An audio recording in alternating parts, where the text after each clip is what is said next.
Hello everyone, स्वागत है आप सभी लोगों का कल्याण इंस्टीट्यूट यूट्यूब चैनल पे। आज हम इस वीडियो के माध्यम से नॉमिनल जीडीपी को जानने और समझने का प्रयास करेंगे। आज की इस छोटी सी वीडियो के माध्यम से हम यही समझेंगे कि जो ये नॉमिनल जीडीपी है ये क्या होती है और किस तरह से होती है।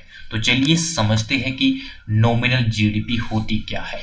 नॉमिनल जीडीपी, जब जीडीपी की गणना वर्तमान कीमतों के आधार पर की जाती है तो उसे नॉमिनल जीडीपी कहा जाता है। यानी कि जो बाजार में जो प्रचलित जो कीमतें होती है, जब उन कीमतों के आधार पर वस्तु और सेवाओं के उत्पादन की गणना की जाती है तो उसे नॉमिनल जीडीपी कहा जाता है।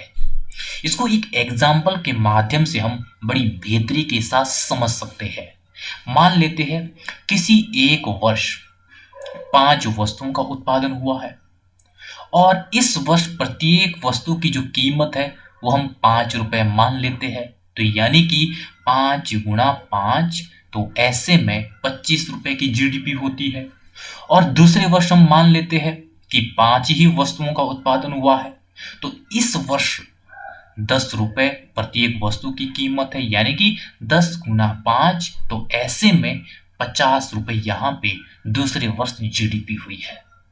तो यहाँ पे किस तरह से जो पहले वर्ष में 5 वस्तुओं का उत्पादन हुआ है और यहाँ पर बाजार में प्रत्येक वस्तु की कीमत 5 रुपए है, तो ऐसे में जब प्रत्येक वस्तु की 5 रुपए कीमत है तो यहाँ पे 25 रुपए हो जाती है जीडीपी। और अगले वर्ष भी 5 वस्तुओं का उत्पादन हुआ है, लेकिन यहाँ पे 10 रुपए है प्रत्येक वस्तु की कीमत, क्योंकि अगले वर्ष महंगाई बढ़ गई है, इन्फ्लेशन बढ़ गई है। जब महंगाई दर बढ़ेगी तो ऐसे में वस्तु और सेवाओं की कीमतें भी बढ़ जाएगी। तो यहाँ पे दूसरे वर्ष प्रत्येक वस्तु की जो बाजार में कीमत है वो 10 रुपए है। तो यानी कि 5 वस्तुओं की जब उत्पादन होता है तो ऐसे में 50 रुपए यहाँ पे जीडीपी हो जाती है। तो यानी कि नॉमिनल जीडीपी वह होती है जब बाजार में जो प्रचलित जो कीमतें होती है उन कीमतों के आधार पर जीडीपी की गणना की जाती है, तो उसे नॉमिनल जीडीपी कहा जाता है। और इसमें महंगाई दर भी शामिल होती है, यानी कि इन्फ्लेशन भी शामिल होती है, जो हर साल कहीं ना कहीं कीमतों को बढ़ा देता है।